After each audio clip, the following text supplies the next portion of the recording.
मी अलका किरपाडे. आजचा अध्याय 19. श्री गणेशाय नमः. श्री महाकालाय. श्री गणेशाय. श्री विष्णू म्हणाले की हे रमे, मी तुला 4 पर्वाचा महिमा कथन केला, आता तुला द्वादशीचा महिमा म्हणतो. द्वादशी म्हणजे 12, एकादशीचा दुसरा दिवस, ज्या दिवशी आपण एकादशीचे पारणे सोडतो, उपास सोडतो. सर्व पर्वामध्ये उत्तम असे पर्व द्वादशीचे आहे. त्यासारखे दुसरे कोणतेच नाही. त्यामुळे नाशरहित असे ब्रह्मपद प्राप्त होते. परम पुण्य फलदायक गंगादी ते तिथे असून त्या तीर्थाचे एक 16अंश देखील सामर्थ्य त्यांच्यात राहत नाही. तीर्थ यज्ञक्रिया आणि फक्त जोपर्यंत गर्वाने गरजता, जोपर्यंत द्वादशी पर्वाचे आगमन होत नाही. जर का एकदा द्वादशी पर्वाची भक्तिभावनेने आचरण केले तर तीर्थाधिकांची बोलती बंद आणि दुरित विघ्ने 12 वाटेने पळून जातात. द्वादशी पर्वाचे महात्म्य तुला काय वर्णू, ह्या एका मुखाने वर्णन कठीण आहे. यापुढे तपो व्रत दानादी संपूर्ण अगदी हीन आहे. एकादशीच्या दिवशी संपूर्ण अहर्दिक उपवास करून द्वादशीला पिंडदान करावे, ते आवडीच्या वृक्षाच्या मुळाशी. त्यामुळे नाना तीर्थात स्नान केल्याचे पुण्य लागते, सकाळ यज्ञ केल्याचे पुण्य लागते आणि गयावर्जनी सारली जाते. द्वादशी हा हरीचा दिवस. त्या दिवशी जी अशी आशा मनात ठेवली ते सकाळ ब्रह्मांडात विशेष धन्य होय. द्वादशीच्या दिवशी ब्राह्मणाला तुळशीपत्र मिश्रित अन्न माशीच्या पायाची दान दिले तर ते दान मेरू पर्वता एवढे दिल्यासारखे होते. आणि त्याच पारण्याच्या दिवशी जो कोणी जलदान देईल तो सप्त सिंधूसारखा होईल. यात हे शिराब्दीचे संशय नाही. द्वादशीच्या दिवशी जो तर्पण करेल ते जल अमृतासारखे होईल. ते जल पितृलोकाला पितरांना पूर्ण दुष्टाक नेहमीच करते. द्वादशीच्या दिवशी जो क्षेत्र न वाईल त्याच्या घरी अन्न, घरी धान्य अक्षर राहते. जो वाहनावरून स्वर्गाला न जाता आनंदाने स्वर्गात जाईल. जर त्याने भूदान केले तर शतकल्प वैकुंठात राहील. वस्त्रदानादी केले तर अष्टकल्प चंद्रलोकात वास करेल. शुद्ध कपिला धेनू म्हणजे गाय. धेनूचे दान जो द्वादशीला करेल तो धेनू रोमा संख्या इतके त्यांचे पितर सर्व उद्धरून जातील. जो विद्यादान द्वादशीला करेल तो सदा स्वर्गवास करीत राहील आणि तो पुन्हा भूलोकी जन्म घेणार नाही. या तर 12 महिन्याच्या द्वादशीच्या बाबत मी बोलू, म्हणजे 12 महिने एकादशी येते ना, त्याच्या बाबत बोलून राहिलो. आणि त्याहीपेक्षा जर अधिक मासात द्वादशी जर केले तर त्या अधिकच फलदायी असते. अधिक महिन्याच्या द्वादशी जो धन, वस्त्र, पादुकाचे दान करेल त्यांची इच्छा मी ऋषिकेशी आनंदाने पूजित असतो. अधिक मासातील कृष्ण द्वादशी ज्यांनी ब्राह्मणाला पादुका म्हणजे चप्पल दान दिल्या तो पुण्यात्मा यमदूताला पाहणार नाही. तो रत्नजडित सुवर्ण पादुका सुपात्र ब्राह्मणात देईल. तो वैकुंठ लोकाप्रती चिरकाळ सुख भोगत राहील. आणि जो कोणी कापसापासून तयारी केलेले रेशमी, गवताचे, लोकरीचे, उंटाचे, लोकरीचे सोजळ व अशी अनेक वस्तू दान करेल किंवा त्यातील एखादंही वस्त्र जरी दान करेल त्यांना वस्त्राला जेवढे तंतू आहेत तितके वर्ष त्याला वैकुंठात वास मिळेल. म्हशीचे किंवा गायीचे तूप जर द्वादशीच्या दिवशी ब्राह्मणाला दिले तर त्याला वैकुंठात कल्पांतपर्यंत सुख लाभते. कोणत्याही उपाय करून ब्राह्मणाला रोज तूप द्यावे, नाहीतर कमीत कमी 2 द्वादशीला तर द्यावंच.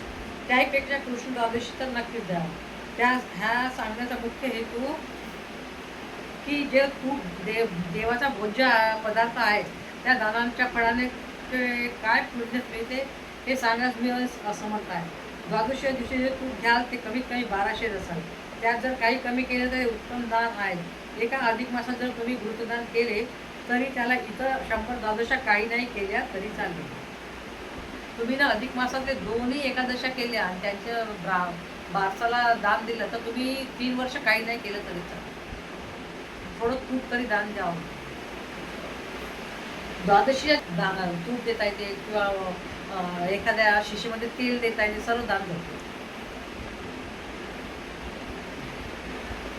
द्वादशीच्या दिवशी सकाळी सूर्योदयापासून वेळी घृतदान म्हणजे तूप. द्वादशी म्हणजे 12 ब्राह्मणास करेल त्याला विष्णू शेषशाही प्रसन्न करीत होईल.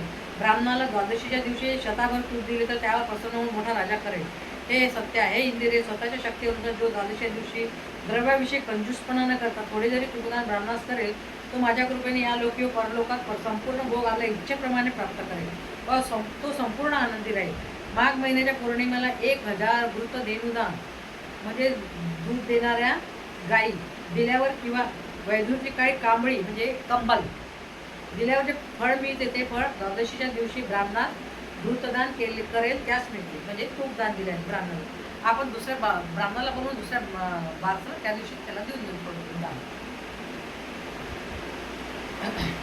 मिळते. त्याला सर्व अनंत पापे तक्षणी निरसून जातात. दुसऱ्या कोणत्याही दिवशी घृतदान केल्याने जे पुण्यफळ मिळते त्याहूनही म्हशीचे तूप दिले तर लक्षपटीने फळ प्राप्त होते आणि गाईच्या तुपाचे दान दिल्यास कोटी पटीने फळ मिळते. गाईच्या तुपाचे जास्त महत्त्व आहे. आणि त्यातल्या त्यात कपिला गाईचे तूप दिले तर अनंत गोड फळ मिळते. जो नेहमी येणाऱ्या द्वादशीला भक्तिभावाने तुपाचे दान करतो त्याला त्यांच्या 7 पिढ्यांना वैकुंठावर भोगवण्याचा लाभ होतो. मग तर अधिक मासातल्या द्वादशी फळ तर अधिक फलदायी आहे. त्याला त्रिभुवनातील कोणत्याही प्रकारचे दुःख भोगावे लागत नाही. आता आणखी काय सांगू प्रिय माझ्या. आता शेवटचे सांगतो की द्वादशा दिवशी थोडे तरी घृतदान करावे. काश्याच्या भांड्यातून तूप घालून सुवर्णाची प्रतिमा तयार करून पूर्वी यथास्थिती विप्राला दान द्यावे. त्यामुळे सर्व दान तपाचे फळ निश्चित प्राप्त होते. द्वादशीचे घृतदानाचे महत्त्व यज्ञापेक्षाही अधिक आहे. आतापर्यंत तुला घृतदानाचे महत्त्व सांगितले. आता तुला अन्नदानाचे महत्त्व सांगतो. सर्व मासामध्ये अधिक मासासारखा दुसरा कोणताही महिना नाही. तो श्रेष्ठ आहे.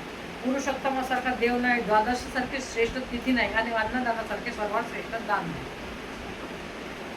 अशाक्षी भोजन द्वादशी असा तया ऐसोनी तुझ्या दो. जसे आपल्या अनुकूल असेल तसेच ब्राह्मणास अर्पण करा. जसे तुमची शक्य आहे तसे. वित्त शाठ्याने करा म्हणजे कंजूसी करू नये. भगवंतासमोर बसवून अतिथीला विद्युत पाठवू नये. जरी वित्त असूनही ज्याने द्वादशी दिवशी ब्राह्मणाला अन्नदान दिले तर त्याचे 100 पूर्व नरक यातनेतून मुक्त होतील. जो मनुष्य अन्नदान करेल त्याला प्राणदाता म्हणते.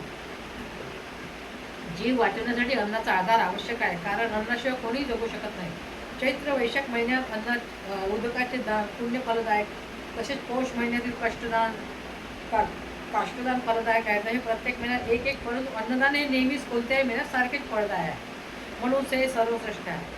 लक्ष ग्रहणे, लक्ष अमावस्या, लक्ष व्यतिपात व या तिन्ही एकत्र करून मिळणारे पुण्य एकट्या द्वादशीच्या षोडशा व्रत मिळते.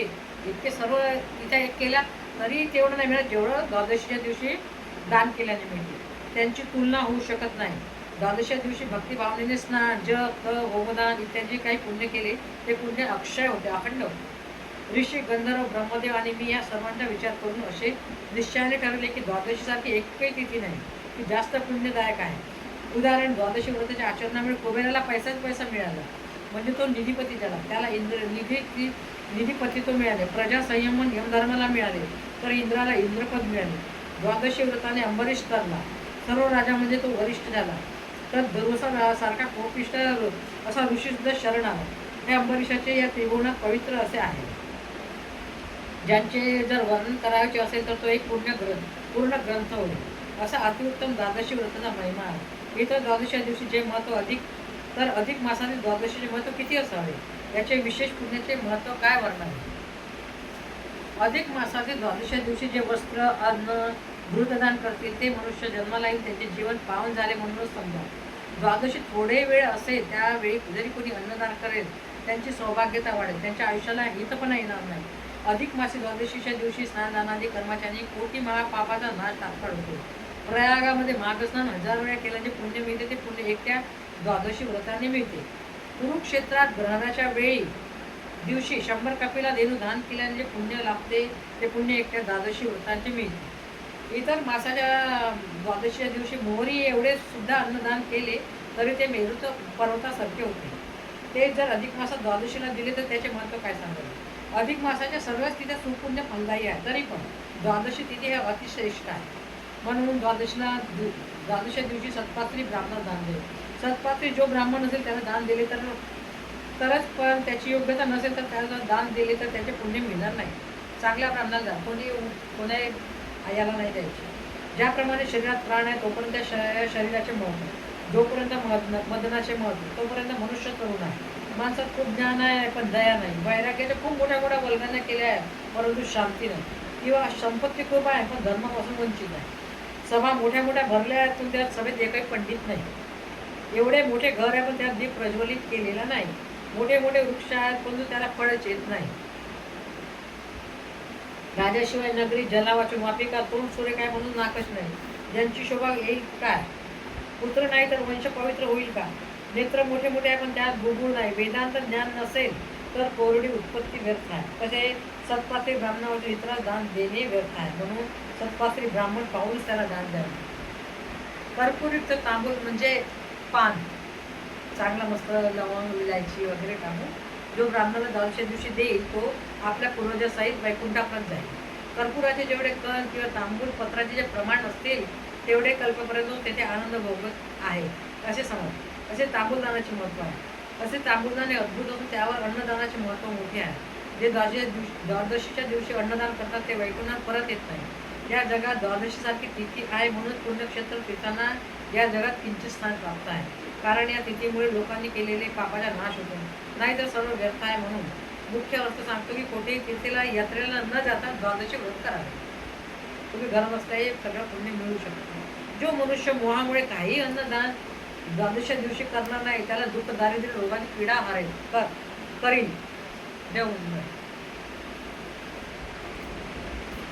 काशी, कांची, मथुरा, द्वारका, गंगाद्वार, अयोध्या, अवंतिका ह्या सर्व पुण्य फलदायक अशा 7 जागा आहेत. परंतु द्वादशी सारखी नाही. शुक्ल किंवा कृष्ण द्वादशी या दोन्ही सारख्याच आहेत. माझ्यावर प्रेम करणारी, भक्ती करणारी अशी दुसरी द्वादशी सारखी एकही तिथी नाही.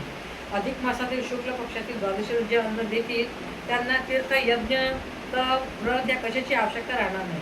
द्वादशीच्या दिवशी सकाळी उठून अतिशय भावयुक्त अंतःकरणाने माझी पूजा करून तूप वगैरे टाकून भूपस्कर म्हणजे तुपाचे वगैरे हे करून अन्न तयार करून ब्राह्मणाला द्यावे. ते अन्न दानाहून अधिक दान या जगात मोठे कोणतेच नाही. आणि द्वादशीसारखी तर तिथे कोणतीच नाही. प्रत्येक मासाचा एक अधिपती आहे. त्याची पूजा द्वादशीला प्रभावी करावी. अधिक मासाची द्वादशीला पुरुषोत्तमाचे पूजन करावे.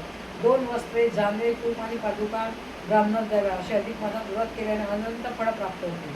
अधिक मासात द्वादशीच्या दिवशी ब्राह्मणाला अल्पशे दान दिले म्हणजे थोडेसे जरी दान दिले ते फळे मिळतात. त्याचे वर्णन कराव्यास शेषही असमर्थ आहे.